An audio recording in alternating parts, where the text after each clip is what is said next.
Berarti 7 dan 40 hari bukanlah amal Hindu.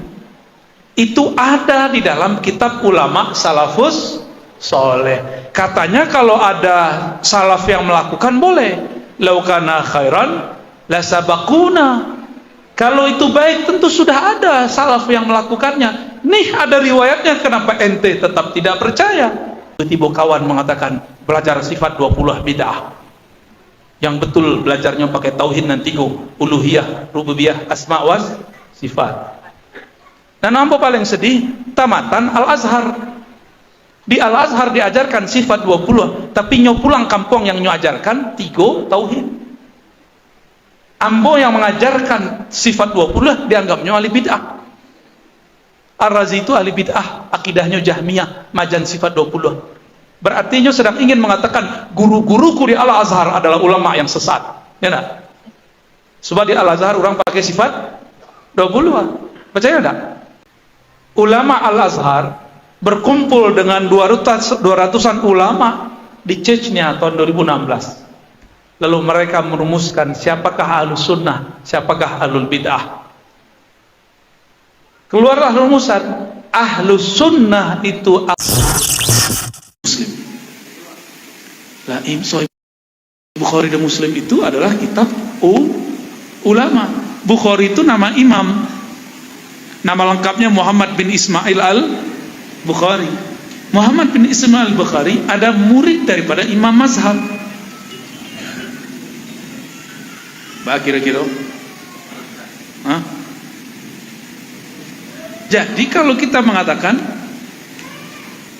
tidak boleh ikut imam, langsung saja kepada Al-Quran dan Sunnah, langsung saja kepada Bukhari. Imam Bukhari itu juga seorang imam. Imam Syafi'i melarang ikut mazhabnya. Itu Imam Syafi'i ngomong ke siapa? La tuqalliduni, jangan taklid kepadaku. Itu Imam Syafi'i ngomong ke siapa? Ke orang yang hampir selevel dengan beliau. Ada di sini yang selevel Imam Syafi'i? Nggak ada ya? Tamatan SMK bentak Ustadz. Bentak Ustadz tidak boleh bermazhab. Kita tanya, kok nggak boleh bermazhab? Begitulah kata Imam Syafi'i, janganlah taklid kepadaku. Kita tanya balik, kamu dapat sumber dari mana? Dikirim, ternyata lewat Google. Dikirim link, 7 kali link lewat WA dulu. Itu sama dengan menyiram laut dengan air garam. Sumber dari Google itu kitab itu bacaan si Ustaz. Cuma karena sudah kena brainwash. Apa arti brainwash? Kecuci otaknya. Fa in tanaza'tum fi syai'. Ayatnya benar, pemahaman dia tidak benar. Jika kamu berdebat, kamu berselisih, kembalilah kepada Allah dan Rasul, bukan kepada imam. Gitu. Itu kayaknya benar ya. Bukan kepada imam, kepada Allah dan Rasul. Allah berarti Al-Quran, Rasul berarti hadis Nabi. Kita tanya, Al-Quran lewat imam bukan? Yang pernah belajar qiraah sab'ah ada nggak? Qiraah 7 imam ada nggak? Nah, Al-Quran yang kita baca ini qiraah Imam Asim. Kalau tidak boleh ikut imam, tidak boleh baca Quran seperti yang kita baca sekarang. Ini yang cetakan Madinah ke ya, Mekah sama. Jadi teman-teman, sahabat-sahabat, jamaah yang dimuliakan Allah, banyaklah hari ini orang-orang secara zahirnya seakan-akan lebih nyunnah, tapi batinnya ternyata tambah jauh daripada ahlus sunnah itu sendiri. Jadi judulnya agak gawat nih, Pak Apriyadi, kayak judulnya judul orang Pekanbaru Duri itu ya. Selamatkan umat dari apa judulnya? Ahlul bid'ah. Aduh, gawat itu. Ahlul bid'ah, siapakah yang disebut ahlul bid'ah? Nah, kita definisikan dulu apa itu ahli bid'ah. Apa arti bid'ah? Ya, apa arti bid'ah? Sesuatu yang baru. Antum baru, bid'ah loh. Berarti definisinya belum mani', belum ada batasnya. Jadi definisi itu harus jami', harus mani', harus mencakup, tapi harus ada batasannya. Ayo apa bid'ah? Bid'ah apa? Tidak diajarkan Nabi. Nabi tidak pernah mengajarkan baca Quran pakai mushaf. Nabi pakai mushaf nggak dulu? Nabi nggak bisa baca tulis. Bakir kilo. Ahli bid'ah. Lah dua ahli bid'ah kok. Saleh. Ibu, apa bid'ah, Bu? Sesuatu yang calon ibu nih. Sesuatu yang tidak pernah dilakukan Nabi. Nabi pernah nggak pengajian hari Ahad malam? Nggak tahu. Sesuatu yang Nabi tidak lakukan. Nabi pernah sholat tarawih jamaah nggak? Pernah nggak Nabi sholat tarawih jamaah? Itu bukan tarawih, qiyamul lail. Ya. Kalau bid'ah itu yang tidak dilakukan Nabi, maka banyaklah sekarang bid'ah. Pembatas antara laki dan perempuan tidak pernah dibuat di masa Rasulullah. Coba lihat semua hadis yang antum tahu, Bukhari, Muslim, Abu Daud, Tirmizi, tidak menyebutkan pembatas antara soft laki dan perempuan. Bid'ah nggak tuh? Kalau pakai definisi Adinda tadi. Ada lagi? Ada yang mau buat yang baru nggak? Ini kayaknya Buyan ya. Oh, dawam ternyata ya. Anak tarbiyah Islamiyah kayaknya nih. Yang tidak ada dalilnya. Nah, sekarang dalil ada berapa? Ibu, Bapak, dalil ada berapa? 2. Serius?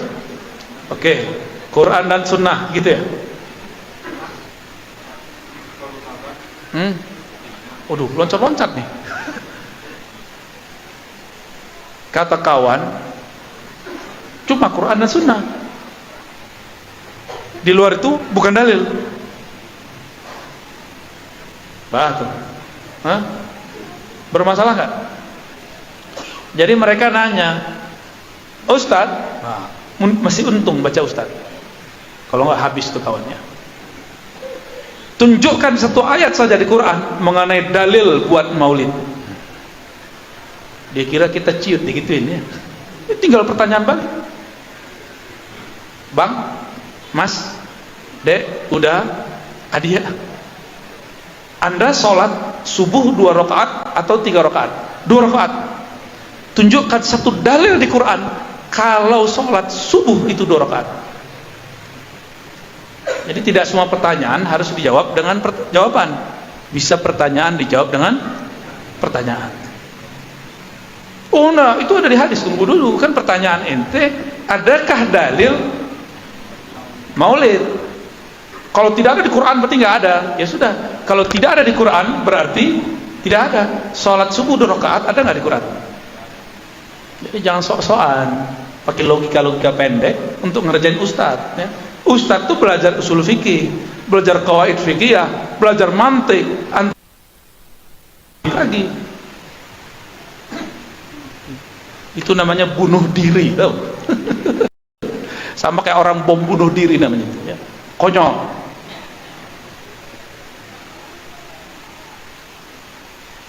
Dalil ada banyak. Apa arti dalil? Argumentasi. Ada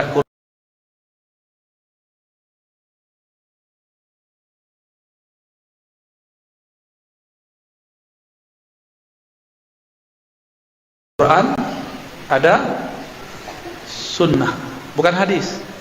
Kalau hadis itu semua yang tentang Nabi hadis. Kalau sunnah semua yang berkaitan dengan syariat baru disebut dengan Contoh, Nabi istrinya berapa? Boleh enggak Ambo istrinya 9? Kan sunnah. Pasti banyak daftar. Soknya. Geeran. Boleh nggak kita laki-laki ini nikah istri 9? Boleh nggak? Hadis Sahih Bukhari loh. Ya nggak boleh, karena itu tidak masuk sunnah, itu masuk kepada hadis. Kalau disebut sunnah, kalimatnya diganti, sunnah khasah, ditambah sunnah khusus untuk Nabi Sallallahu Alaihi. Kalau ahli usul fiqih mengatakan disebut dengan hadis. Ya, hidung Nabi mancung atau pesek? Hah? Mancung. Berarti yang berhidung pesek ahli bid'ah dong. Terlahir sebagai ahli bid'ah. Kan nggak begitu. Itu namanya apa namanya? Sifatun Nabi. Ciri-ciri Nabi. Nabi itu jenggotnya full kan? Jenggotnya full. Beda kayak kita kan, cuma dikit sini ya. Karena keturunan Ahong. Tapi benci sama Ahong. Tapi handphonenya handphone Ahong, Oppo, apa lagi itu? Itu handphone apa tuh bang?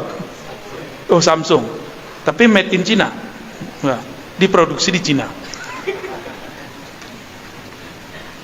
Energinya habis untuk hal yang gak penting-penting.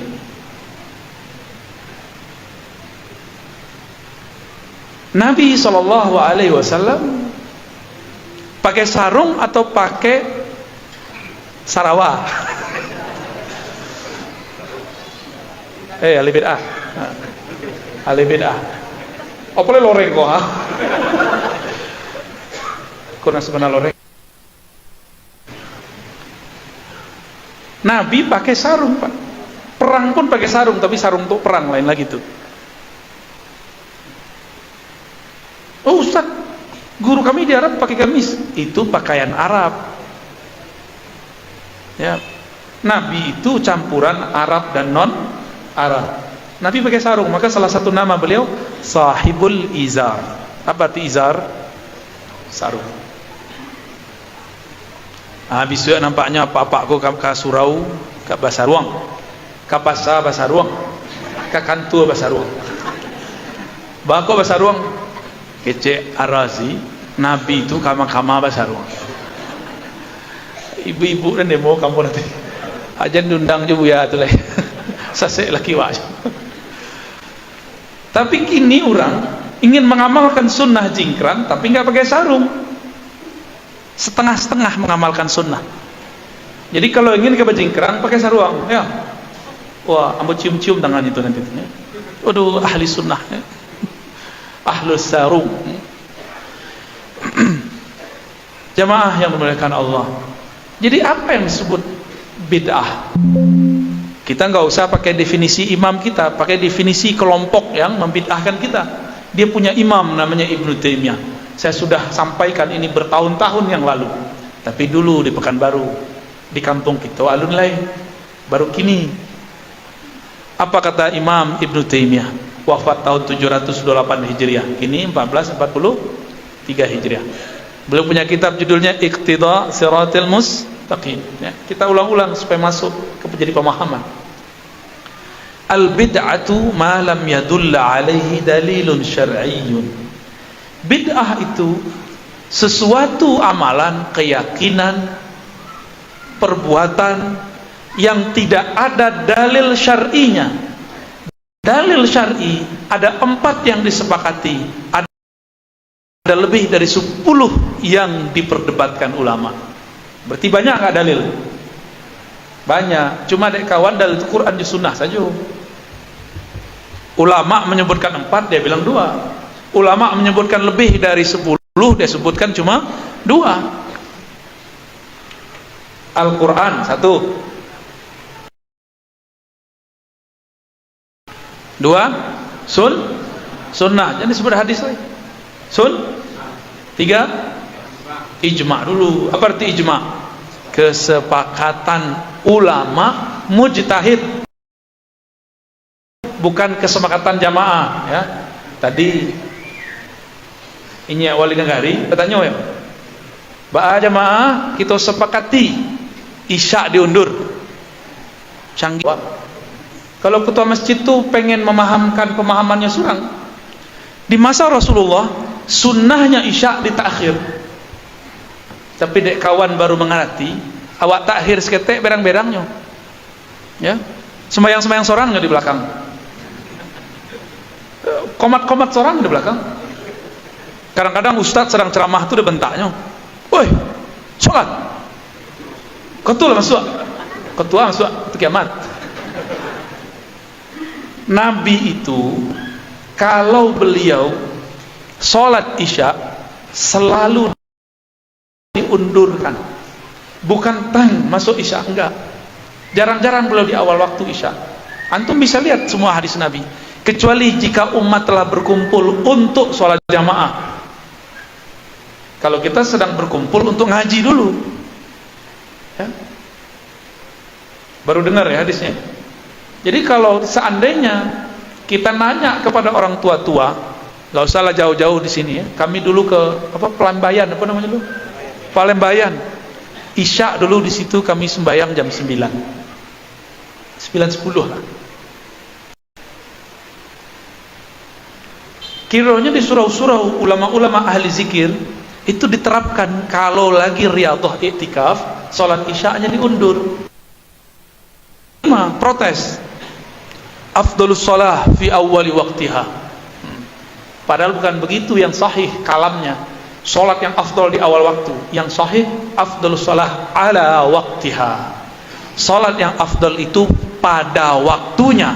Waktu sholat isya mulai dari terbenamnya atau hilangnya mega merah sampai terbit fajar. Ada waktu afdal sampai tengah malam, ada waktu ikhtiar sepertiga malam pertengahan, ada waktu yang sudah mulai darurat, ya, ittirar, itu di sepertiga terakhir.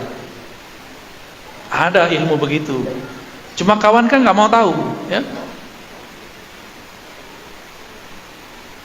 Jadi sholat isya itu kesepakatannya ini, kita kalau mau buat suatu amalan yang ditanya ulama atau jamaah. Tadi inya wali negari lo ana diagihnya nang kalama ada umat.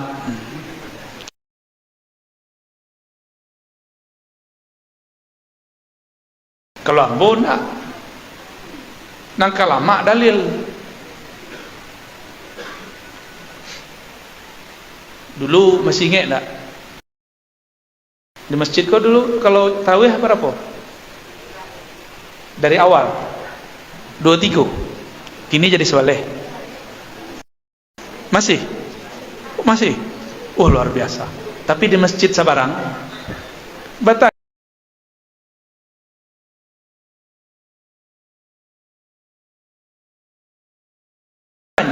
Ketua masjid ba'a jamaah 23 atau sebalik. Jamaah dah tanya, urusan ibadah pertanyaannya dalil kepada ahli dalil, bukan kepada jamaah, ya tak? Jadi yang ditanya siapa seharusnya?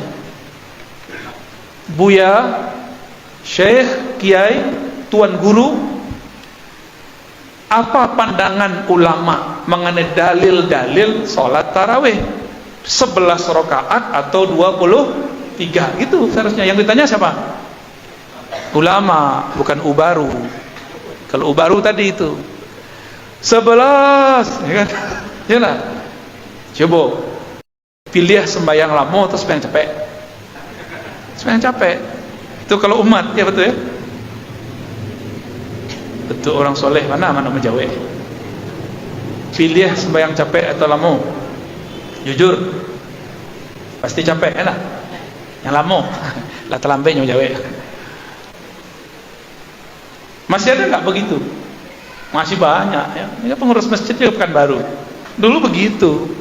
Ba'a jamaah 23 atau 11. Ya jamaah pasti jawabnya 11. Karena 23 itu pegel, ya. Latih kaki wak, lah menggigit kaki itu. Cari-cari alasan. Daripada sembahyang sangok, apa urusannya? Ya. Satu nafas, tapi sesuai makharijul huruf itu lebih baik daripada sembahyang tanpa ada dalil. Ya. Disebutkan dalam hadis Nabi itu sholat taraweh atau sholat witir. Disebutkan Nabi sholat 11 rakaat di bulan Ramadan dan di luar Ramadan, tidak menambah-nambah. Itu sholat taraweh atau witir. Jadi dalil taraweh yang dipakai orang itu dalil sembahyang witir. Tapi karena yang kita mau jamaah, yang penting sembahyang, Pak. Sebalik jadi itu. Ini contoh-contoh kasus kan. Jadi kesepakatan itu bukan kesepakatan jamaah. Kesepakatan itu kesepakatan ulama mujtahid. Di Mekah Madinah berapa rakaat orang sembahyang? Ya, pasti nggak mau ngaku kan? Ya.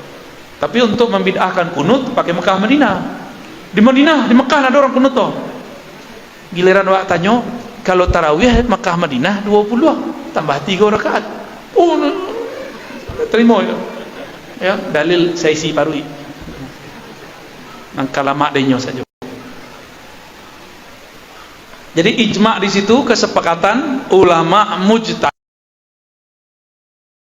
bukan ustad. Ustad pun tidak punya hak. Cuma ulama yang mujtahid. Mujtahid itu yang boleh memproduksi hukum. Yang keempat, kias. Itu dalil yang disepakati. Contoh kias apa kias? Apa arti kias? Analog, perbandingan. Nabi zakat dengan gandum dan kurma. Sampai di negari orang kapau, kurma itu menjadi kue. Ya, hidangan. Jadi kurma itu hidangan setara dengan kue. Kacang tujin. Di samping kacang tujin ada kurma.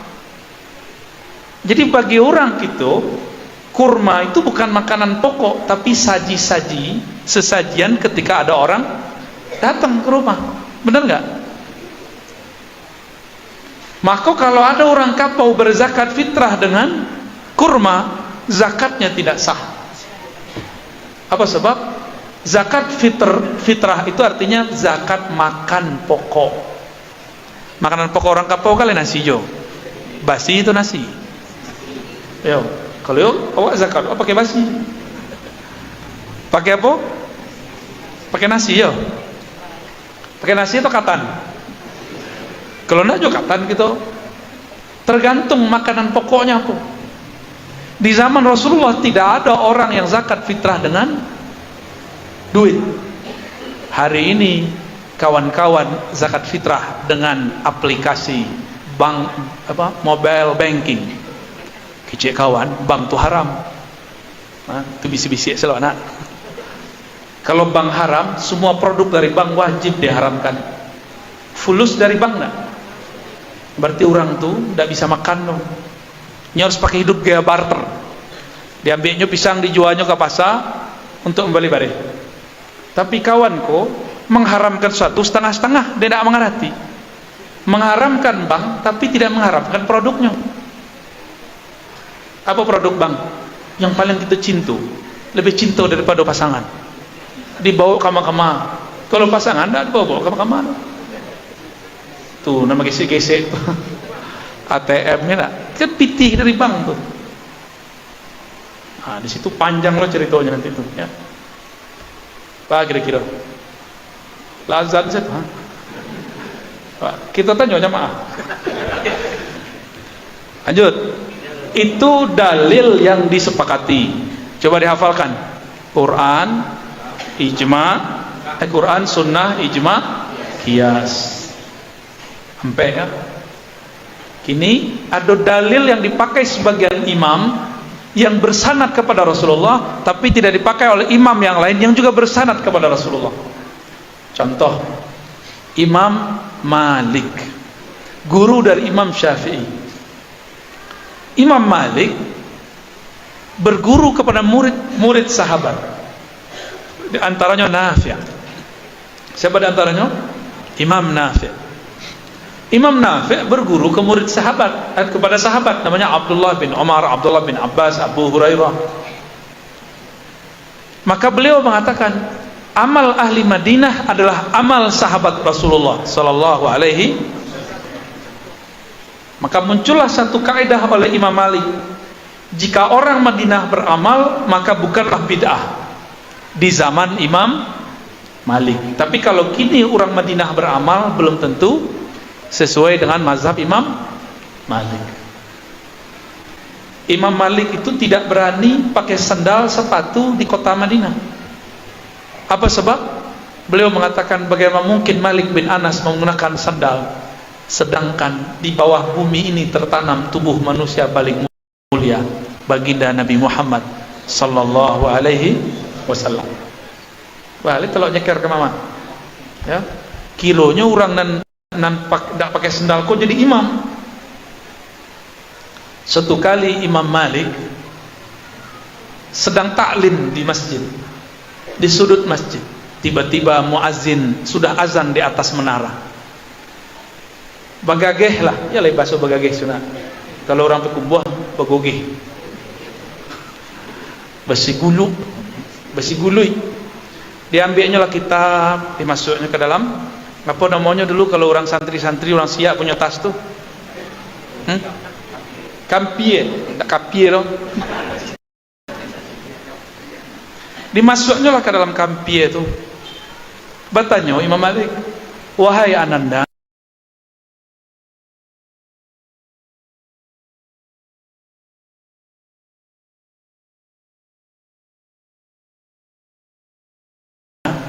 hendak mau kemana engkau?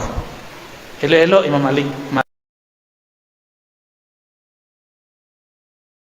lagi tahu, bertanya, wahai Tuan Syekh Imam Malik, bukankah sudah azan? Berarti kita sudah harus segera sholat. Nah, kok makanan empuk kok? Bertanya Imam Malik, wahai Ananda, apa hukumnya sholat sunat, sholat berjamaah? Apa hukumnya? Wajib atau sunat? Sebenarnya hukum itu mustahab atau mandub ya, tapi dah jadi bahasa awam.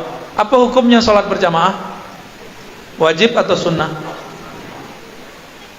Dijawab lah de santri kok, sunnat wahai tuan guru. Ditanya balik, apa hukumnya belajar ilmu? Wajib wahai tuan guru. Inyo tadilah tagak duduk alia. Jawaban inyo itulah sebenarnya kaji. Oh berarti kalau orang azan, awak sedang mengaji, kita lanjutkan pengajian kita. Sampai kini di Masjidil Haram, Masjid An-Nabawi, selesai azan, taklim lanjut kan? Lanjut. Nah, dia tidak pandai bahasa Arab kan tidak pernah ikut. Kamu pernah ikut? Walaupun yang berkalam itu, yang ngajar itu imam-imam Wahabi, tapi kamu dengarkan. Walaupun mereka nggak mau ikut dengar taklim kita kan, kita dengerin taklim dia. Waktu itu ada yang nanya, ya Syekh, ma hukmu isti'mali subha? Apa hukum menggunakan tasbih? Tuh, lah sampai di Masjidil Haram itu aja tanya baru, tidak level, tidak berkualitas. Jauh-jauh ke Makkah, Madinah, pertanyaan masih seputar tasbih, tidak berkualitas. Persoalan-persoalan kecil dibawa ke Makkah, Madinah, banyak ongkos mah. Ya, ancak agi sepitino ke kami kan. Ya, kita jawe ada 5 dalilnya. Ya. Banyak dalilnya. Bah kira-kira. Ke Makkah, Madinah, berapa ongkosnya? Bapak Ibu travel 25 juta. 30 VVIP jumbo ya. Kemarin setor ambil lagi aja dalil nanti. Pakai bahasa Arab mau jawab nanti. Bil Arabiyah Al-Fasihah. Kita kok terlalu melebih-lebihkan orang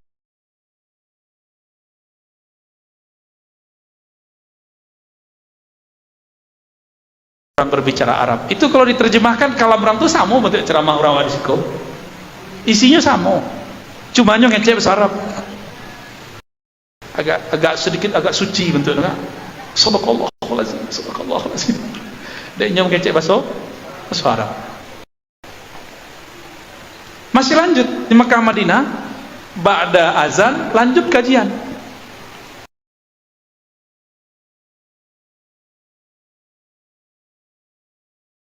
Sebab antara azan dan qomat ada sekitar 15 sampai 20 menit.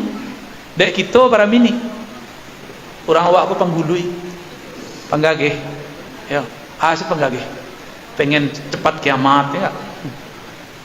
Kan sempat kejadian kan orang kita tuh nama jantung 15 Ramadan akan terjadi dukhon.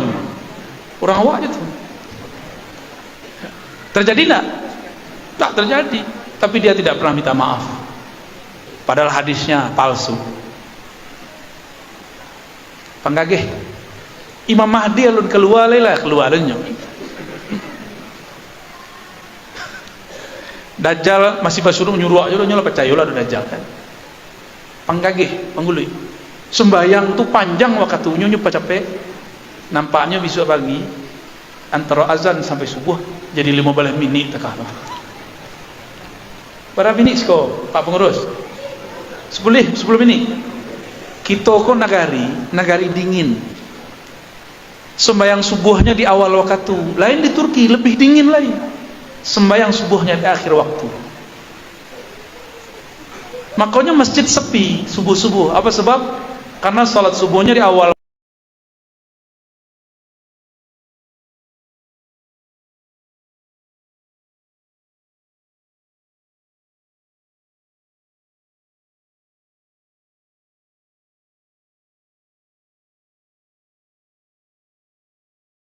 waktu, setelah azan antara qomatnya cuma 7 sampai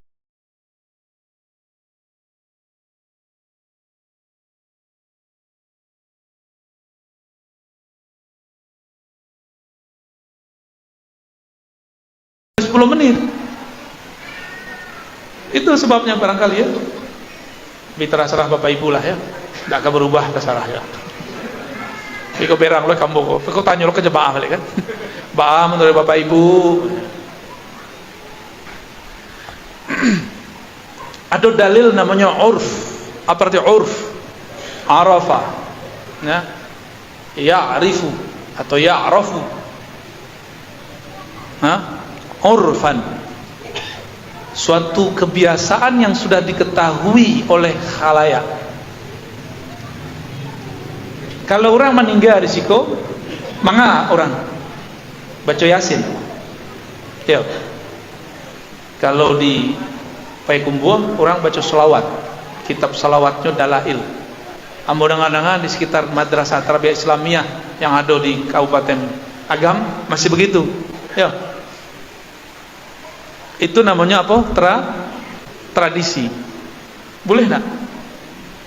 Boleh enggak? Ragu ya? Betul. Ya mana? Bid'ah enggak? Bid'ah enggak? Tuh bingung kan? Kita lanjut. Apa lagi tradisi? Orang Indonesia, Nusantara lah, Nusantara ko Indonesia, Malaysia, Singapura, Brunei, Patani. Kalau hari raya ada namanya mudik. Jawa ada namanya pulang kampung. Yo rami orang pulang kampung sebelum corona. Kami itu dulu kalau ingin menikmati jalan di Jakarta, tunggu-tunggu orang pulang kampung. Kami tidak pulang kampung. Lah 2 kali hari raya sampai Jakarta tuh. Tidak ada orang pulang kampung kecuali C2 aja. Aku cek kawan, mudik itu bid'ah. Tidak ada di zaman Rasulullah. Bah kira-kira. Ya bid'ah lah. Mudik itu bagian dari tradisi. Tradisi itu kaedahnya jika bertentangan dengan Al-Quran, Sunnah, Ijma' Qiyas, maka dia batil. Adakah mudik itu bertentangan dengan salah satu dalil Al-Quran dan Sunnah, Ijma' Qiyas? Ada nggak? Tidak ada kan? Tapi kawanlah telonsong mengecen mudik itu ya. Mengatakan selamat hari raya minal aidin wal faizin itu bid'ah. Karena tidak ada di zaman Rasulullah. Begitu ya?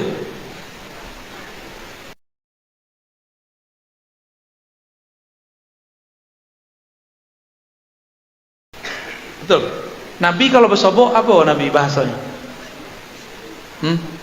Marhaban ya. Kalau sobok pakai apa? Selamat datang. Tuh, bidah enggak?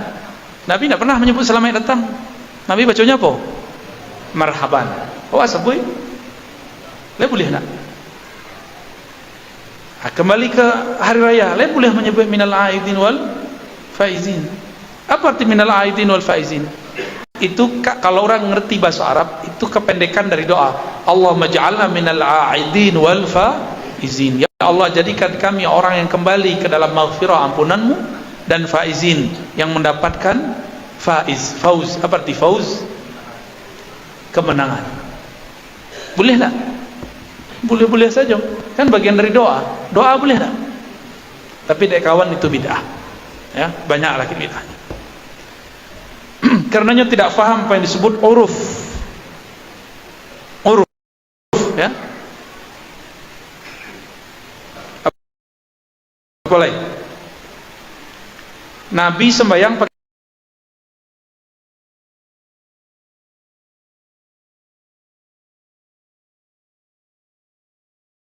apa tadi?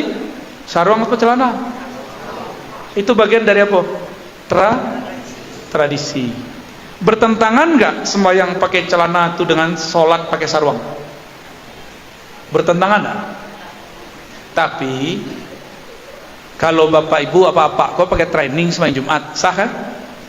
Kalau jadi khotib, apa kira-kira? Berarti secara tradisi tidak elok, walaupun sah. Kawan kok ingin mengikuti sunnah Nabi. Nabi sembahyang pakai sarung, inyo sembahyang pakai celana gunung. Kok mohon maaf kok kontan-kontan cash kita katakan. Kalau ingin ikut Rasulullah, ikutilah pakaian Rasul. Jangan cuma jingkrangnya, tapi juga pakaiannya. Rasakan kenikmatannya, asik. Ambo belajar pakai sarung kut di Jawa. Ulama tamatan Saudi.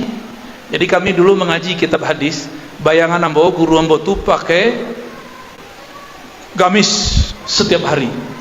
Kira semua bercaliknya cuma berapa kali pakai sarung, pakai gamis.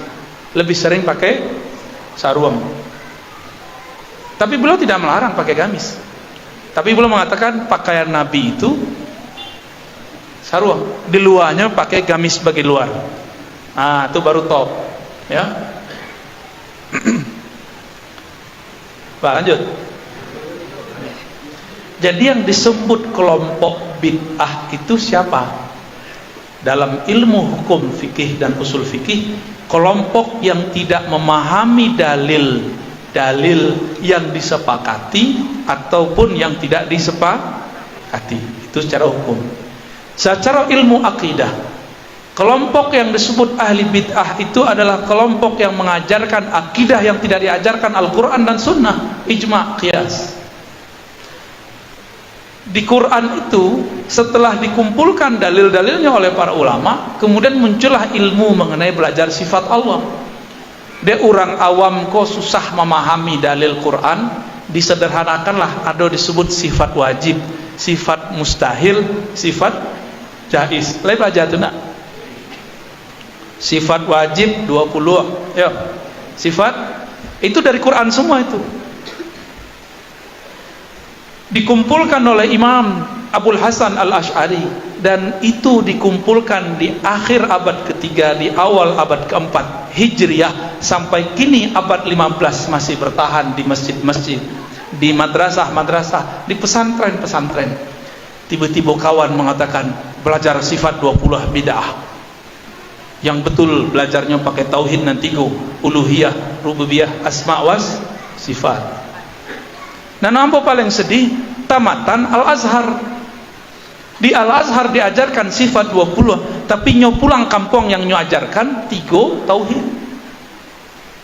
Ambo yang mengajarkan sifat 20 dianggapnya ahli bid'ah. Ar-Razi itu ahli bid'ah, akidahnya Jahmiyah, majan sifat 20. Berarti nyo sedang ingin mengatakan guru-guruku di Al-Azhar adalah ulama yang sesat. Ya enggak? Sebab di Al-Azhar orang pakai sifat 20. Percaya enggak? Di Al-Azhar itu menggunakan kitab Al-Iqtisad fil I'tiqad karya Imam Abu Hamid Al-Ghazali. Ya. Imam Nasafi, macam-macam imam. Baru percaya. Di Al-Azhar tuh diajarkan bermazhab. Kawan pulang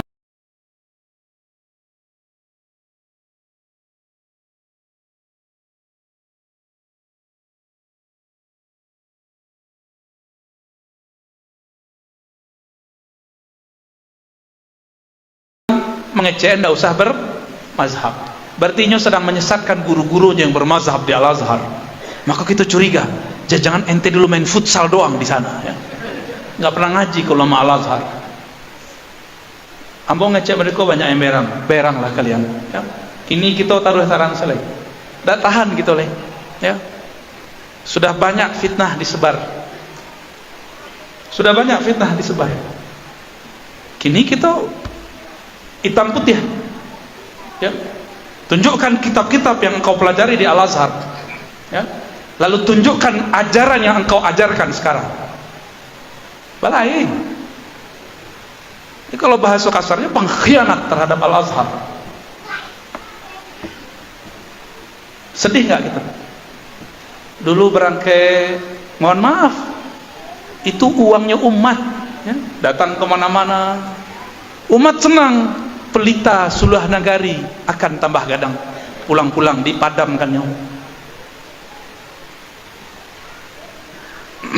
Kawan-kawan di Madrasah Tarbiyah, di pesantren, karena mereka belum pernah ke Timur Tengah, gemeteran juga digertak begitu. Kami tematan Timur Tengah, itu ajaran yang dipakai di pesantren itu bid'ah. Ganti. Akhirnya ikut kawan mengganti-ganti. Dan beberapa pesantren modern sudah mengganti akidahnya dari sifat 20 menjadi 3 tauhid, uluhiyah, rububiyah, asma dan sifat. Ulama Al-Azhar berkumpul dengan 200-an ulama di Chechnya tahun 2016. Lalu mereka merumuskan siapakah ahlus sunnah, siapakah ahlul bid'ah. Keluarlah rumusan, ahlus sunnah itu akidahnya akidah Imam Asy'ari, Imam Maturidi. Kini orang bertanya, Ustaz, Buya, lai ahlus sunnah Asy'ari itu? Apa kata guru kami dari Suriah, Syekh Hasan itu? Pertanyaan yang paling goblok, paling konyol, paling bodoh yang ditanyakan seorang santri, seorang mahasiswa kepadaku semenjak aku belajar sampai sekarang adalah, apakah Asy'ari, apakah sifat 20 itu ahlus sunnah? Itu kalam beliau tuh. Siapa yang ngomong? Syekh Hasan itu. Beliau S1, S2, S3 di Al-Azhar, ulama Suriah, ngajar di Kuwait dan di Saudi. Itu kata-kata beliau. Nah, nanti tidak lama-lama kalau di masjidku masih ada yang mendendangkan sifat 20 enggak? Udah nggak ada ya. Dulu Salahuddin Al-Ayyubi untuk membangunkan masyarakat subuh itu pakai Allah wujud qidam baqah. Jadi sebelum tarhim itu kan belakangan adanya. Dulu umat itu dibangunkan dengan dendang-dendang sifat 20 atau Asmaul Husna. Salahuddin Al-Ayyubi. Pak kira-kira akidah Asy'ariyah beliau. Muhammad Al-Fatih ikut Imam Maturidi, sifat 20 juga. Dia nyebutnya sifat 13. Tapi kini yang jualan Al-Fatih anti dengan akidah Asy'ariyah dan Maturidiyah. Ya. Banyak hari ini. Yang jualan khilafah, dia nggak tahu pendiri khilafah Al-Utsmaniyah itu akidahnya Asy'ariyah Maturidiyah. Bah, menyeramkan nggak? Menegangkan ya. Mengaji jombo payah senyum nak. Itu senyum. Bah kira-kira. Lah pecah kepala. Seketek lain. Apa kesepakatan ulama? Hasil ijtima ulama 2016. Ahlus sunnah itu Asy'ariyah Maturidiyah. Ya, itu. Di luar itu mereka mengatakan Wahabiyah tidak masuk. Makanya kemudian ulama Wahabi di Saudi marah-marah. Ya. Marah-marah, kok kami gak dimasukkan? Dijawab oleh Syekh Ahmad Thayyib, ulama Al-Azhar, pimpinan Al-Azhar sekarang. Apa kata beliau? Kalian kok pura-pura nggak tahu? Bukankah kalian dari tahun-tahun sebelumnya telah mengeluarkan kami dari Ahlus Sunnah, padahal kami sudah lebih dahulu menegakkan ajaran Ahlus Sunnah.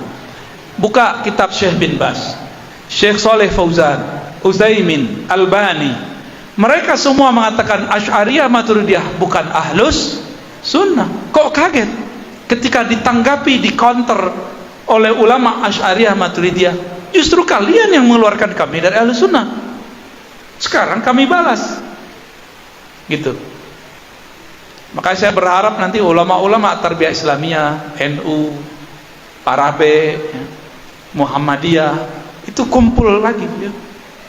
Kumpul lagi, karena virus ini sudah mulai muncul. Mereka mengeluarkan dulu Syekh Sulaiman Rasuli yang mengajarkan sifat 20, ayah Buya Hamka, Haji Rasul mengajarkan sifat 20, Syekh Ahmad Khatib Al-Minangkabawi, beliau bertawassul dan mengajarkan sifat 20, mursyid Thariqat Khalwatiyah bermazhab Syafi'i. Mereka klaim Ahmad Khatib Minangkabawi seorang Wahabi, Salafi. Salafi dari mana? Ada gak Salafi yang bertawassul? Ada gak? Ya Allah, dengan berkat Nabi Muhammad kabulkan doa kami. Ada gak Salafi yang begitu? Syekh Ahmad Khatib Al-Minangkabawi, mufti mazhab Syafi'i di Mekah, beliau pembukaan kitab dan penutup kitabnya menggunakan tawassul. Buka kitabnya tentang waris, biografi beliau isinya tentang ada tawassulnya, dan beliau mengajarkan sifat 20. Bah kira-kira Buya Hamka mengajarkan sifat 20. Yang mendirikan Dewan Dakwah siapa? Muhammad Nasir mengajarkan sifat 20. Bung Hatta belajar waktu kecil sifat 20. Pendiri Parabe mengajarkan sifat 20. Sebut semua. Sekarang mereka mau bilang belajar sifat 20 Allah wujud kidam bako itu bid'ah. Bah kira-kira. Kadiam jolai. Yo. Ustadz, kami pengen aman-aman aja Ustadz. Gak mau konflik. Mau begitu? Ya sudah, berarti gak ikut berjuang bersama kita, ya. Siap-siap nanti masjidnya hilang, bangunannya, aduh, masjidnya hilang. Alah tuh 10 pertanyaan, ya. Jadi siapakah yang disebut ahli bid'ah? Kelompok yang membid'ahkan ajaran Ahlus Sunnah yang diriwayatkan oleh Imam Asy'ari Maturidi, yang diriwayatkan oleh 4 mazhab, Malik, Abu Hanifah, Syafi'i, Ahmad bin Hanbal, Hanbali, yang membid'ahkan ajaran tasawuf. Mereka lah sebenarnya ahlul bid'ah itu. Sudah paham siapa ahlul bid'ah? Mau menyelamatkan masjid, mau menyelamatkan umat, mau menyelamatkan generasi, mulai kita nggak boleh diam, tapi tidak boleh main kekerasan, ya, tidak boleh main kekerasan. Cuma mereka mulutnya keras, biarlah muridnya kare, hati awak jadi kuilo, kare, ya. Kira-kira itu ada beberapa pertanyaan, silakan dibacakan.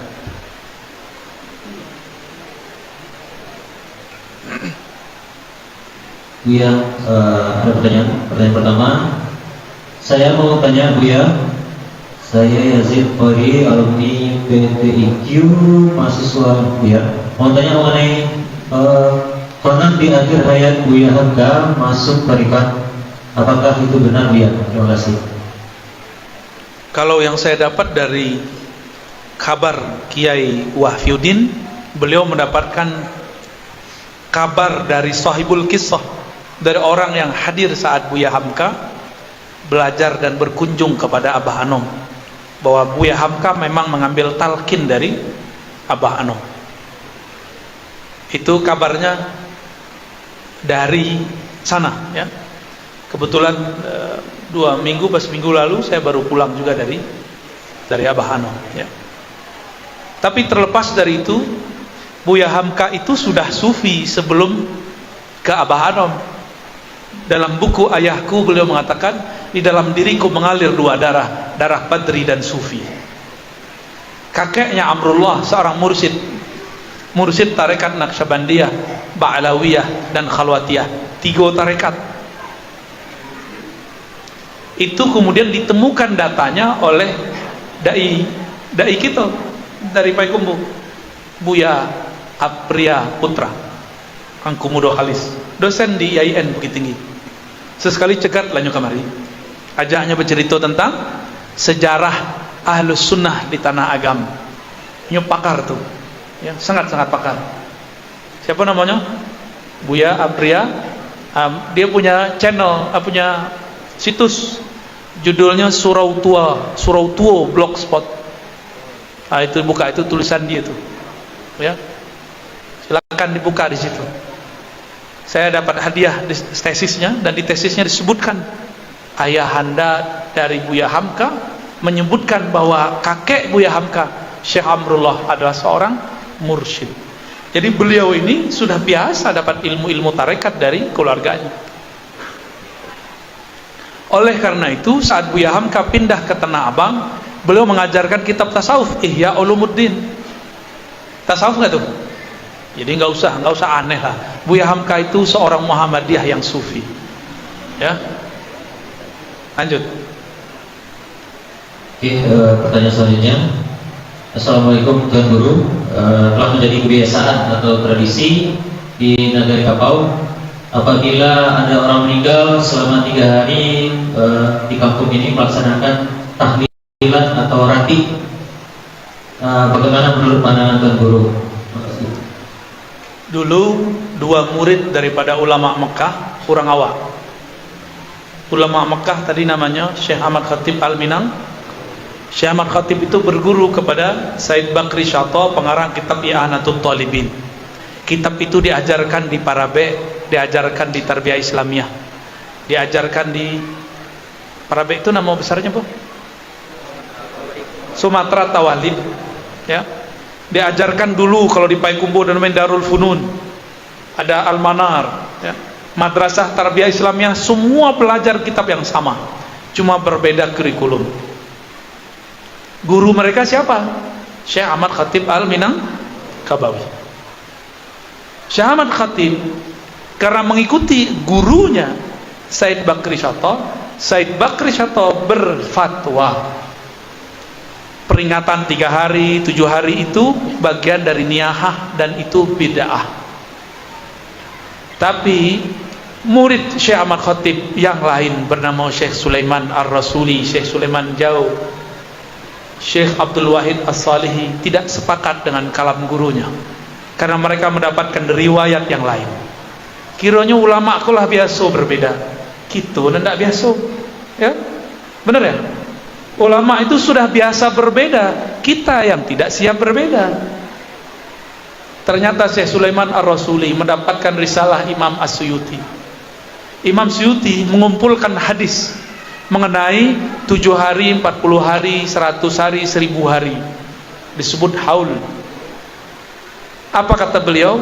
Mengenai 7 dan 40 hari disebutkan di riwayat ulama salafus saleh, yaitu Imam Tawus, murid daripada 70 sahabat Nabi. Apa kata Tawus? Sesungguhnya orang jika meninggal, jika dia mukmin atau dia munafik, yuftanu fi sab'i ayyam. Kalau dia mukmin ditanya 7 hari, kalau dia munafik ditanya arba'ina yauman, 40 hari. Fakanu yastahibuna it'am at'am fi tilkal ayyam. Mereka ulama salafus saleh, ulama sahabat dan tabi'in suka bersedekah makan rati, ya. Salawat ditutup dengan makan selama 7 hari tersebut atau 40 hari tersebut. Imam Suyuti kemudian mentakhrij, meneliti hadis ini. Penelitian beliau, ini riwayatnya sahih, diriwayatkan oleh Qudai, Abdul Razak, Imam Ahmad dan imam-imam yang lain. Berarti 7 dan 40 hari bukanlah amal Hindu. Itu ada di dalam kitab ulama salafus soleh. Katanya kalau ada salaf yang melakukan boleh. Laukana khairan la sabaquna. Kalau itu baik tentu sudah ada salaf yang melakukannya. Nih ada riwayatnya, kenapa ente tetap tidak percaya? Benar nggak? Nanti mereka cari-cari kesalahan riwayat ini dhaif. Oke, anggap saja dhaif. Ente lebih alim atau Imam Suyuti lebih alim? Ya. Kalau penelitian Ar-Razi tidak diterima, Ar-Razi juga meneliti, betul riwayatnya sahih. Oke, tidak terima, tidak masalah. Tapi Imam Suyuti, Hafizus Sunnah, mengatakan riwayatnya sahih. Bahwa itu amalan ulama salaf. Bah kira-kira siap jadi kuburion. Ya. Dituduhlah kita ada orang tu kuburion. Dituduhlah kita ada orang tu suka meratap. Padahal orang sedang baca dalail, orang tahlil. Di mananya meratap? Kita mendoakan, bukan meratap. Ya, paham? Jadi boleh tak? Boleh. Ya, tapi kalau tidak ada juga nggak usah diada-adakan. Ya, nggak masalah kalau tidak ada. Gimana, cukup? Kayaknya antum tambah sesat ketemuannya. Ya. Ya, lanjut.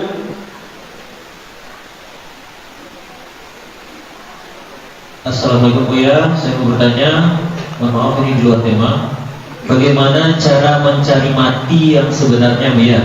Karena dalam ilmu hidup ini kita disuruh mencari mati. Mohon pencerahannya Buya. Terakhir bisa nanti dimintakan doanya Buya. Siapa bertanya kok? Padiah Buya. Padiah mana? Nabi itu bukan nyuruh mati. Nabi itu mengatakan uzkuru hadimal ladzat ay al-maut. Ingat-ingatlah sang pemutus semua kelezatan, yaitu kematian. Itu ada di hadis Imam Muslim. Diinge-inge iyo, dikaja-kajajan. Satu kali ada seorang sahabat dalam hadis Bukhari dan Muslim sakit, lalu minta mati. Mati selawat, matilah den. Ada nggak orang begitu? Ya, cilako lah den. Ya begitu nak. Apa kata Nabi? Qulu khairan, fa innal malaikata yu'minuna ala ma taqulun. Katakanlah yang baik-baik karena malaikat mengaminkan apa yang engkau kalamkan. Ya, jadi jangan berkalam yang aneh-aneh. Kau kalau mau rekojo mati deh. Tunggu aja masanya. Udah menit 7 mati, matinya begitu. Bukan itu ya. Yang dimaksud Nabi, ingatlah pemutus semua kelezatan. Kalau orang lah mati, le asik jauh pitih itu. Tak. Ibnu Umar mengatakan kalam seperti ayahnya Umar radhiyallahu taala anhuma. Apa kata mereka? Hadisnya sahih, tapi bukan hadis Nabi, disebut hadis mauquf. Mutu qabla an tamutu. Matikanlah dirimu sebelum mati. Jadi itu bukan kalam Nabi ya. Itu bukan hadis Nabi, itu kalam siapa? Sayyidina Umar. Maksud beliau, ingat-ingatlah mati sebelum kamu belajar, sebelum kamu mati. Belajarlah mati yang baik sebelum kamu benar-benar mati. Acara mati nanelo. Tidurlah dalam hati yang baik. Kau pengen mati kan orang itu kan yang nanya. Sebelum tidur, ingat peganglah doa. Ya Allah, hari ini aku tersinggung oleh si fulan. Hari ini aku sakit hati sama salafi. Aku katakan ya Allah, aku tidak membenci salafi manapun ya Allah. Ya Allah, pagi ini, pagi tadi, siang tadi kami bertengkar ya Allah. Tolong hilangkan gores-gores hati dalam jiwa kami ya Allah. Itu beraja mati namanya. Ya, jadi doanya nggak usah pakai bahasa Arab, pakai bahasa yang kita pahami. Nggak baso-baso malaikat tapi nggak paham. Kecek beliau. Kami maja Sahih Bukhari 2 jam pakai bahasa Arab. Beliau bisa bahasa Arab tapi sekoge. Bahasa orang Paikumbah. Kecek beliau bahasa orang Mokkah. Nggak ngerti pak. Ya, bahasa orang Mekah. Pasti nggak ngerti itu bahasa planet tadi itu. Baik. Jadi cara mati adalah membuang semua sakit hati dari dalam kalbu. Pastikan nanti meninggalnya husnul khatimah. Jadi sebelum lalu Jangan simpan kebencian, apalagi benci ke laki, benci ke bini. Cakap wak je suami istri kau, sebelum tidur buang semua emosi. Siap tak? Mudah dikatakan, susah, sulit kalau pakai ko, ya? Mudah kalau pakai. Jadi bako orang Minang tu payah diajak mengaji diri, payah. Sebabnya pakai ko ngaji diri. Tinggi mana kaji buya kau? Padahal kaji buya ke bawah. Inyo mencalik kate, padahal kaji buya ke bawah. Itu sebenarnya kaji diri itu kaji rendah, kaji basic. Dek orang tu memandangnya jo aka, nak nyambung dikeceknya tinggi. Padahal itu nikmat luar biasa. Ya. Tapi ada kawan kaji diri tinggi, tapi penyakit hati. Itu baru dah maunya basurah mengenai kaji diri. Alun mengaji diri. Nah sebenarnya. Ya. Lanjut. Assalamualaikum Ustaz. Ada ruh, jasad, jiwa. Apa benar cuma 3 hal utama itu yang ada di diri manusia? Hormat saya Muhammad Ustaz. Kita itu jasad. Jasad itu dikuasai oleh nafs jiwa. Jiwa itu berporos kepada kolbu. Kolbu itu tergantung ruh. 4. Kebanyakan ilmu berhenti di jasad. Apalagi nafs jiwa. Nafs jiwa nanti ujungnya akal. Ilmu akal itulah ilmu sekolah di kampus, sekolah SD, SMP, SMA. Sampai hari ini belum ada namanya sekolah kolbu. Giliran ada sekolah kolbu namanya tarekat, surau sulu, surau tarekat, surau sufi, dibid'ahkan dek ahli akal. Berarti orang tuh sayui akalnya. Sebab menyempurnakan akal harus belajar kolbu. Lahum qulubu ya'qiluna biha. Pembeda abadi antara hewan dan manusia. Hewan itu berakal tidak dengan kolbu, sedangkan orang yang berakal yang hakiki dia berfikirnya dengan kolbu. Paham? Berarti untuk kolbu wajib belajar ilmu tasawuf. Jadi tasawuf itu wajib dipelajari, bukan sunat. Bukan wajib, bukan sunat, wajib. Wajib hukumnya. Tapi bertarekatnya tidak wajib. Yang wajibnya apa? Bertasawuf. Tidak mesti tarekat tertentu. Yang penting belajar tasawufnya. Tapi bisa nggak belajar tasawuf tanpa tarekat?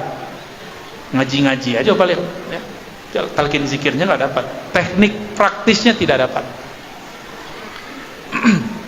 Allah. Assalamualaikum Buya, saya ingin talqin zikir dan berguru sama Buya. Bagaimana caranya Buya? Kapan dan di mana Buya? Terima kasih. Di negara kita banyak mursyid. Silakan mambiak kaji talqin kepada para mursyid. Kalau kamu tak bawa lendong lo galih orang itu. Bukan begitu. Mursyid itu mursyid kalau bisa yang ada di tempat kita, ya. Jadi tidak susah mencarinya. Kalau ingin kemencas kolbu, tidak jauh-jauh lah. Dan ambo untuk talqin tidak bisa langsung, kecuali sir kolbu sedang berbicara, ajarkan tanpa asbab pun kita ajarkan. Cuma itu jarang-jarang, ya. Dicalik-calik apa orangnya dulu. Talqin zikir itu permata lebih mahal daripada emas. Tapi kalau diberikan kepada umum, khawatir seperti anak kecil, dianggap kelereng, dimain-mainnya di luar, ya. Padahal itu permata, disimpan kalau bisa, bukan dimain-mainkan. Maka guru-guru mursyid kalau mentalkin jangan asal-asal talkin, diseleksi dulu murid. Jangan nafsu mentalkin murid. Mentalkin kok pakai nafsu, ya. Mentalkin itu pakai nur, ya. Nur itu adalah isyarat dari Allah Subhanahu wa ta'ala. Tidak usah nafsu banyak murid, ya. Tidak usah bangga punya murid jenderal, murid pejabat. Imam Sya'rani mengatakan, dulu di zaman-zaman belum ada sosmed, kiai-kiai, syekh-syekh itu berbangga, oh saya punya murid Raja Fulan, saya punya murid Jenderal Fulan. Karena dulu belum bisa show up di Facebook. Coba di zaman Imam Sya'rani ada Facebook. Si kiai itulah posting murid-muridku para jenderal. Ya. Kita bayang, ya, euforia orang bamuri pejabat. Padahal pejabat tuh kebanyakan berguru. Itu kalau tak sasak. Kecuali pejabat yang kolbunya salim. Kami pun ketemu yang salim-salim itu ada. Bagus. Tapi kebanyakan enggak. Manjalang ke pilkada, datang ke buya. Kiranya buyanya ke dilamar lo kurang aja kan. Buya terpedaya pulau, kecek kawan. Kalau ndak buya sialai buya. Layo lo buya menyalonkan bulo buya tuh. Kiranya hasil coblosan cie pulau, inyo pulau na mencoblos dirinya. Ndak ada orang lain yang mencoblos. Malangnya buya. Imam Sya'rani mengatakan, engkau menyebutkan muridmu fulan itu tanda kamu masih sum'ah. Berarti di zaman dulu itu sudah ada juga mursyid-mursyid ujub, mursyid-mursyid riya itu sudah ada. Yang per murid itu karena mengejar target. Ada dari dulu. Maka pintar-pintarlah cari guru, istikharah lalu musyawarah kepada ahli ilmu. Ya. Jadi tidak usah kamu minta talqin kepada yang sudah dapat ijazah di kampung itu. Indah ado di agam kau pindah ke barulah ada Buya Milizar. Ndak ado ke Pekumbuh. Pekumbuh tu setiap kelurahan tu ada mursyid. Setiap kelurahan minimal mursyid adalah bakubuah. Setiap kelurahan tu ada. Berarti dulu tu kampung 1000 suluk tu ada di Pekumbuh dulu. Cuma kini lah berubah. Baba ganti mazhabnya ini. Ya lanjut. Ada pertanyaan dari Pak Charles. Doa dan harapan semoga Ustaz dirahmati Allah. Amin. Yang pertama, bagaimana sikap kita sebagai akademisi terhadap karya Ibnu Taimiyah dan Ibnu Qayyim? Yang kedua, pertanyaannya, apakah mungkin ada cabang ribat Nauriyah di Sumatera Barat? Cabang apa? Saya kolektor karya Ibnu Qayyim dan Ibnu Taimiyah. Tapi saya juga mengkritik Ibnu Taimiyah dan Ibnu Qayyim. Nanti orang nanya, ente siapa kok berani kritik Ibnu Taimiyah? Apa jawaban kita? Ibnu Taimiyah itu seorang ilmuwan. Saya sekolah sebagai seorang ilmuwan. Maka saya punya otoritas untuk menyetujui dan mengkritisi seorang Ibnu Taimiyah. Tidak ada masalah.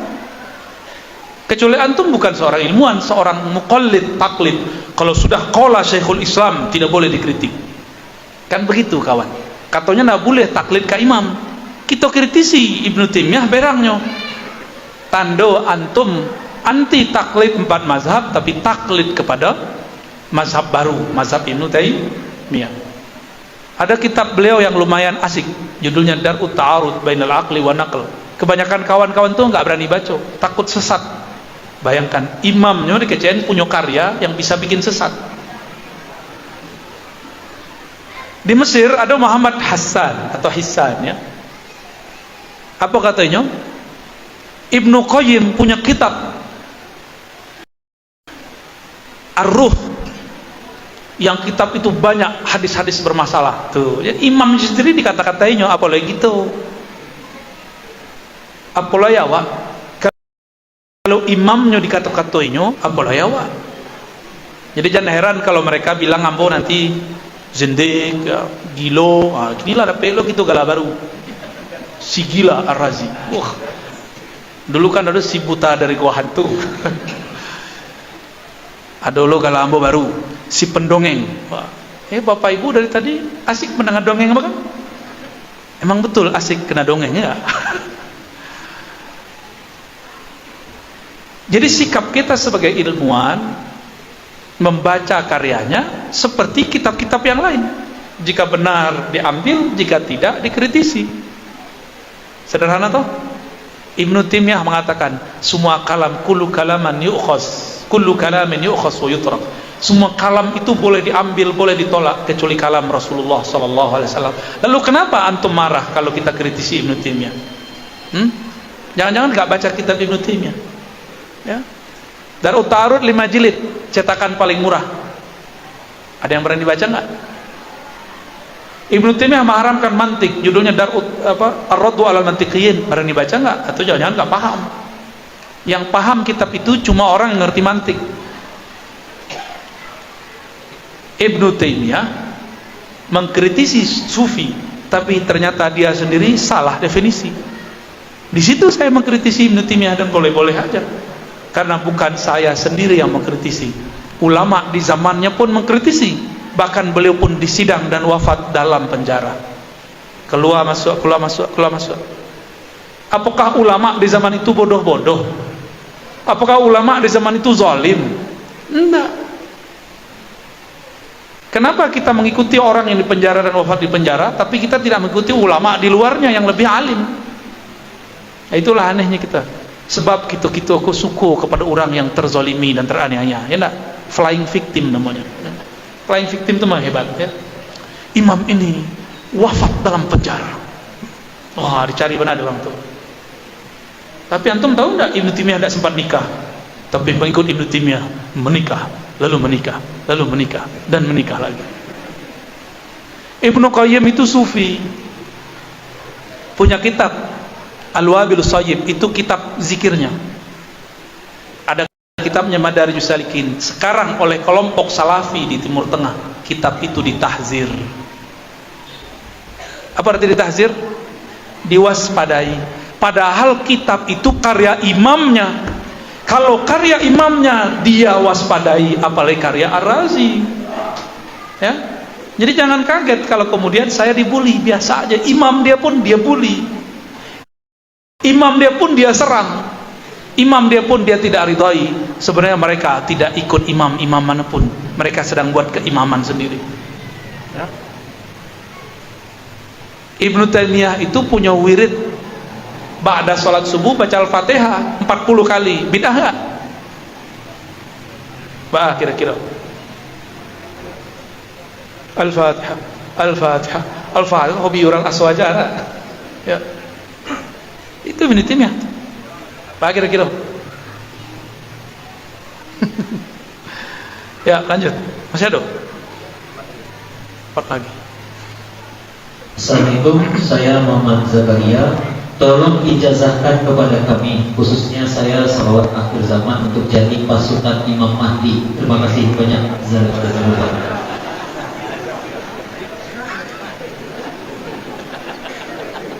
Judulnya tak ada Imam akhir zaman. Bagus. Kini kolah akhir zaman. Bumi sudah tua, peradaban pun sudah puncak. Kini segala macam alahado di genggaman, ya nak? Ingin berangkat ke Jakarta, pencet-pencet saja di tangan, keluar tiket, ya. Teraga awak makan, pencet-pencet, tiba makanan. Itu Nabi Sulaiman pun bingung tuh. Bah, kok bisa umat Muhammad tuh? Jadi jangan-jangan para nabi terdahulu tuh mencari awak pakai handphone. Maka berdoa aja kan, ya Allah jadikan kami umat akhir zaman. Bukan, itu canda-canda sesekete. Umat akhir zaman itu Allah muliakan dengan sebutan ikhwan Rasulullah. Masih ingat hadisnya? Masih ingat? Suatu kali baginda Nabi SAW mengatakan, nanti akan datang ikhwanku. Sahabat GR, wahai Rasulullah, bukankah kami adalah ikhwanmu? Hadis Imam Nasai dan hadis sahih. Apa kata baginda Nabi Muhammad SAW? Antum ashabi, kalian itu ashabku, sahabatku. Yang disebut ikhwan, orang yang percaya kepadaku tapi dia belum pernah bertemu aku, percaya dengan kalamku bahwa aku mengatakan akan muncul keturunanku nanti, namanya Al-Imam Al-Mahdi dari keturunan Fatimah. Percaya enggak? Percaya? Tapi hati-hati, kini akan muncul Mahdi palsu, ya, akan muncul. Apa salawat yang dibaca untuk akhir zaman? Salawatnya sederhana, ikuti. Allahumma ya ahad, salli ala Sayyidina Ahmad. Allahumma ya ahad, salli ala Sayyidina Muhammad. Allahumma ya ahad, Salli 'alal mahdi khalifatika ya ahad. Salli 'alal mahdi khalifatika ya ahad. Putar saya nanti surang ya. Ya. Bisa direkam dalam diri? Sekali lagi. Allahumma ya ahad. Kok selawat paling gampang? Ya Allah ya ahad. Salli ala Ahmad. Ini pakai Sayyidina. Salli ala Sayyidina Ahmad. Allahumma ya ahad. Salli ala Sayyidina Muhammad.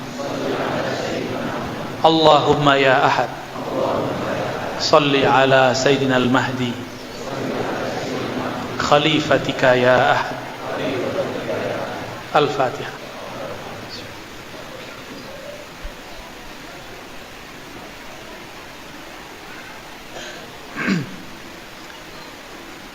Saudi itu dulu baru berdiri secara utuh 1933, bergabung antara Hijaz dan Suud. Berarti Mekah dikuasai Wahabi tahun 33. 100 tahun lagi tahun berapa? 2033. Itu puncak nanti perjuangan kita. Ya, karena Nabi mengatakan innallaha yab'atsu li hadhil ummah ma yujaddid laha dinaha. Ya. Innallaha yab'atsu, ya. Sungguhnya Allah akan membangkitkan, ya, setiap 100 tahun ada sekelompok umat, sekelompok orang yang mentajdid agama. Setiap 100 tahun. Maka hitungan kami berdasarkan hadis tadi, hadis Abu Daud tadi, hadis sahih 2003. Tapi nanti 2026, 2027, 2028 nanti muncul Mahdi palsu. Ya. Sebenarnya Al-Mahdi sudah ada belum? Sudah ada. Tapi dia sedang menyembunyikan dirinya. Karena Dajjal aja juga belum keluar. Dajjal itu ingin bunuh Al-Mahdi. Nggak mungkin Al-Mahdi itu kowar-kowar di YouTube bahwa dia seorang Imam Mahdi. Apalagi main email Ar-Razi, sayalah Al-Mahdi itu. Gak usah lah ngaku-ngaku, ya kan? Saya tahu kok kriteria Al-Mahdi itu apa. Ya tenang aja ntar, ya. Insya Allah. Dalam salah satu pengalaman rohani, Allah perjalankan saya di alam mimpi, melihat dua sosok, Al-Mahdi dan Al-Masih Dajjal. Jadi insya Allah ciri-cirinya lah tahu Bapak. Sakilih. Ya. Tapi kitab-kitab ulama kita lebih ilmiah menjelaskannya. Maka kami bukan merujuk kepada mimpi, merujuk kepada kitab-kitab yang sudah diturunkan oleh para ulama yang mereka menjelaskan hadis-hadis Nabi Muhammad sallallahu alaihi wasallam.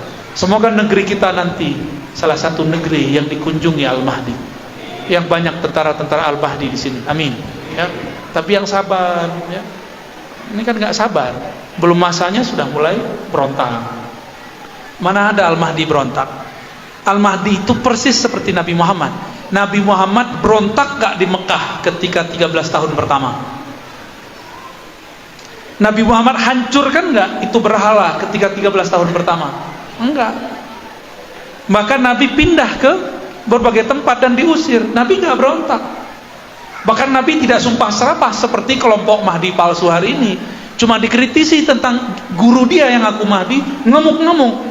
Oh, berarti dia bukan pengikut Al-Mahdi. Al-Mahdi itu kan wali, pengikutnya wali-wali. Dan wali itu jauh dari kata laknat. Ini baru dikit beda dikritisi, langsung semua Ar-Razi itu gak jelas. Ya. Laknat Allah kepada engkau. Saya sering dibilang itu. Ya kita udah sering, udah makanan tiap hari gitu-gituin ya. Udah kayak sarapan. Dak tahu ada apa ibu jadi ambon. Setiap hari yang mau dicaci maki. Setiap hari dicaci maki dan diancam. Saya tahu. Kawan ambo sekali dibully masuk rumah sakit. Payah makan. Kuruh. Itulah cara diet paling cepat. Awak semakin dibully, semakin makan wak durian tuh. Tadi makan durian ada. Ya. Kayak hijau. Kira-kira begitulah ya. Nggak kuat apa itu. Tapi ambo sebelum dibully kok sudah dibully oleh orang-orang dekat. Ternyata itu latihan. Dilatih. Dokter apaan ente gitu. Udah biasa digituin. Jadi sekarang kalau dibully udah biasa ya. Udah kayak parfum. Kalau nggak ada malah kita nanya-nanya, yang bully mana nih? Jangan-jangan kita udah nggak berjuang lagi nih ya. Gitu ya. Niat dalam hati. Selesai baca salawat tadi, baca Al-Fatihah, lalu katakan, ya Allah, izinkan kami menjadi pengikut Al-Imam Al-Mahdi yang sebenarnya. So nanti Dajjal tuh ngaku Mahdi, ngaku Isa. Ya, hati-hati. Zamannya sudah semakin dekat. Nanti muncul corona lagi yang baru, tambah banyak orang stres, tambah banyak orang mengaku jadi Imam Mahdi. Imam Mahdi stres. Ya, lanjut. Assalamualaikum, saya mau bertanya. Yang pertama, bagaimana cara mencapai khusyuk dalam sholat? Yang kedua, bagaimana teknik zikir yang bisa menenteramkan hati? Dari Bidra Parmajang. Banyaknya permintaan. Khusyuk itu menempatkan kiblat sesuatu pada tempatnya. Kiblat mata ke tempat sujud, kiblat badan ke Ka'bah, kiblat akal kepada makna, kiblat kolbu kepada nama, kiblat ruh kepada yang punya nama. Pak, saya ulang. Jadi kalau awak sembahyang, jangan dengan pikiran itu suko memikirkan banyak hal, ya nak. Kalau sholatlah minimal dengan kolbu. Kolbu itu menyebut, mengingat nama Allah. Itu adalah awal dari khusyuk. Jadi apa teknik mudah untuk khusyuk? Belajarlah zikir kolbu. Dan negeri kita ini, Minangkabau, diberkahi oleh Allah dengan banyaknya ahli zikir kolbu. Itu buktinya banyak pengamal tarekat Naqsyabandiyah, Samaniyah, ya, Syatariyah. Mereka mengamalkan zikir-zikir kolbu. Itu cara cepat. Mau cara cepat kan? Carilah mereka tuh gurunya. Jadi kalau diam itu kolbunya sudah punya makanan. Ya. Jadi kenapa antum tidak khusyuk? Karena sudah tidak biasa kolbunya menyebut nama Allah Subhanahu wa ta'ala. Terus yang kedua tadi apa? Zikir supaya tenang. Ya sama. Ayatnya coba lihat, yang ngerti bahasa Arab. Ala bidzikrillah tatmainnul qulub. Dalam bahasa Arab, objek jika didahulukan berarti objek itu penting. Tambahkan terjemahannya menjadi hanya. Aslinya tatmainnul qulub bidzikrillah. Kolbu tenang dengan menyebut nama. Sekarang objeknya ditaruh di depan. Hanya dengan menyebut nama Allah, kolbu jadi tenang. Jadi mohon maaf ya kepada yang lagi kasmaran, kolbu tidak akan bahagia karena menikah. Senang iya, bahagia tidak.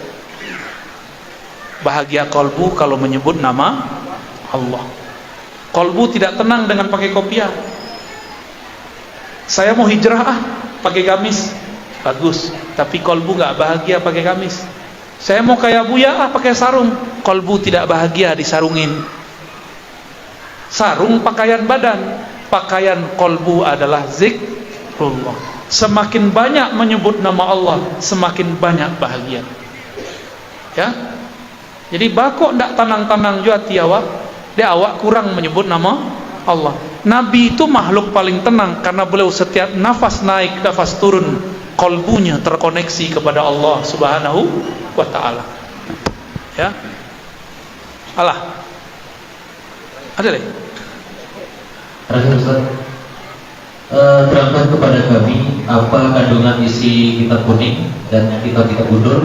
Kemudian yang kedua, Ustaz, kita sudah melaksanakan sholat 5 waktu dengan berjamaah, dan apakah kita sudah mengamalkan agama yang sempurna? Kemudian yang ketiga, apakah yang tinggal 3, 10, 15, 40 hari dan 4 bulan dari masjid ke masjid bagian dari bid'ah? Ada 3 pertanyaan. Menyerempetnya lah. Pertama, apa isi kitab kuning? Ini kitab warnanya apa nih? Kuning. Nah ini Kitab kuning pertama isinya Al-Quran. Oke. Suatu kali ambo pulang, ibu mau sakit, almarhumah. Ibunda sakit, pulanglah mau bagage. Penumpang ndak ada, cuma 3 orang. Salah satu di samping ambo laki-laki. Dicaliak selananya ala naik sebelah. Lumayan. Sebelah lelun, kiranya kakinya dilipeknya. Berarti kedua-duanya lah jingkrang. Oke. Bagus. Mengamalkan hadis jingkrang. Masalahnya utaknya jingkrang. Kecehnya. Anda ini yang baca kitab kuning itu ya? Kira-kira gitulah. Kalau disimpulkan perdebatan panjang. Itu buat tanya, emang kitab kuning apa isinya bang? Oh, kitab kuning itu isinya hadis-hadis palsu. Ambo mencari di mata kepala ambo sendiri di Tanah Abang. Aduh kiai membaca kitab kuning isinya hadis palsu. Itu ambo tanya, bang, abang belajar kitab apa bang di Tanah Abang? Si abang belajar kitab di Tanah Abang. Kiranya manggaleh di Tanah Abang. Entah hadirnya gini kan? Apa jawabnya? Ambo mengaji kitab putih Riyadhus Shalihin.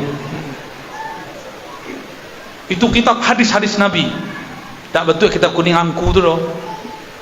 Tu galak wak. Bade galak mo. Bang, tahu tak? Riyadhus Shalihin cetakan Arisalah warnanya kuning bang. Cetakan Jombang warnanya kuning, cetakan Surabaya cetakannya kuning. Yang paling bagus Muassasah Ar-Risalah. Itu di Beirut ada, di Kuwait ada, di Damaskus pun banyak cetakan-cetakan dan rata-rata kuning.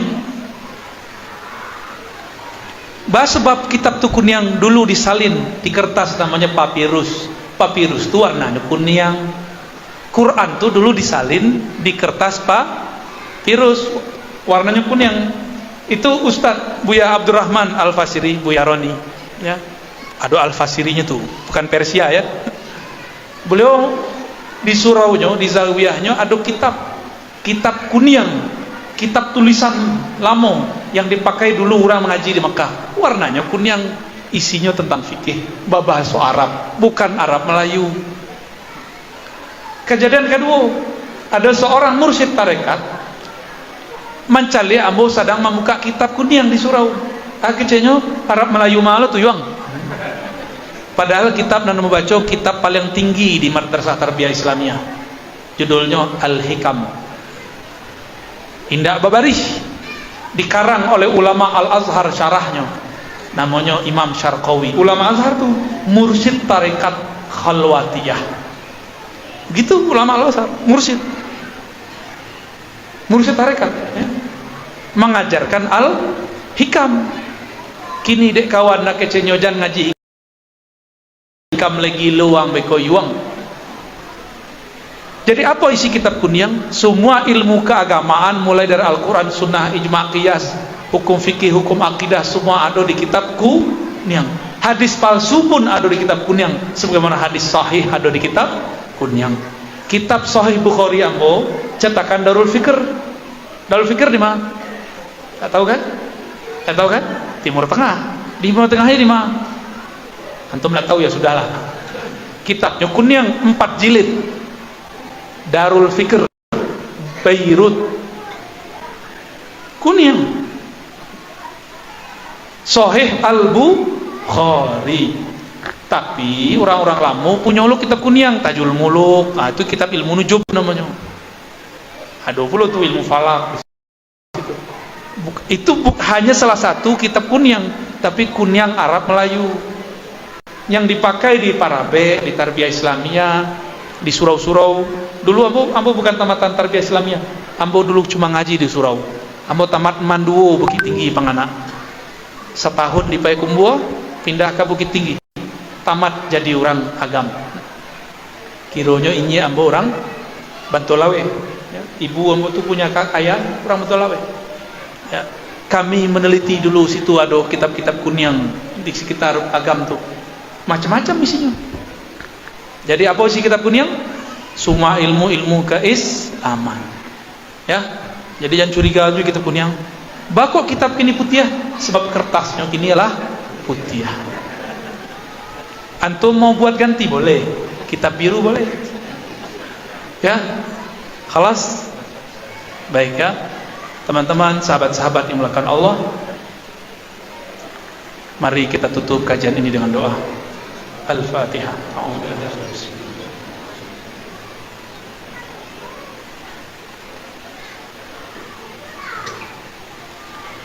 Bismillahirrahmanirrahim. A'udzubillahi minasyaitonir rajim. Allahumma ya Allah ya Rahman ya Rahim ya Karim. Shalli ala nabiyina Muhammad. Ya Allah yang Maha Penyayang, sampaikanlah salam sayang kami, salam cinta kami kepada baginda Nabi Muhammad sallallahu alaihi wasallam. Allahumma ya Ghaffar ya Ghafur, wahai yang Maha Pengampun, dosa kami banyak, dosa zahir, dosa batin, dosa mata, dosa telinga, dosa tangan, dosa kaki, dosa kemaluan, dosa pikiran, dosa hati. Engkau Maha tahu dengan semua dosa-dosa kami. Dosa kepada orang tua, dosa kepada pasangan, dosa kepada anak-anak, dosa kepada kawan, dosa kepada orang yang membenci. Ya Allah, dengan kebesaran ampunan-Mu, maka kecilkanlah dosa kami dalam besarnya ampunan-Mu. Allahumma ya Allah yang Maha mengetahui isi hati kami, yang Maha mengetahui semua hajat kami.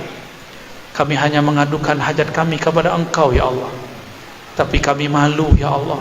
Engkau lebih tahu apa kebutuhan keperluan kami melebihi diri kami sendiri. Ampunkan kami jika berdoa kadang-kadang berburuk sangka kepada Engkau ya Allah.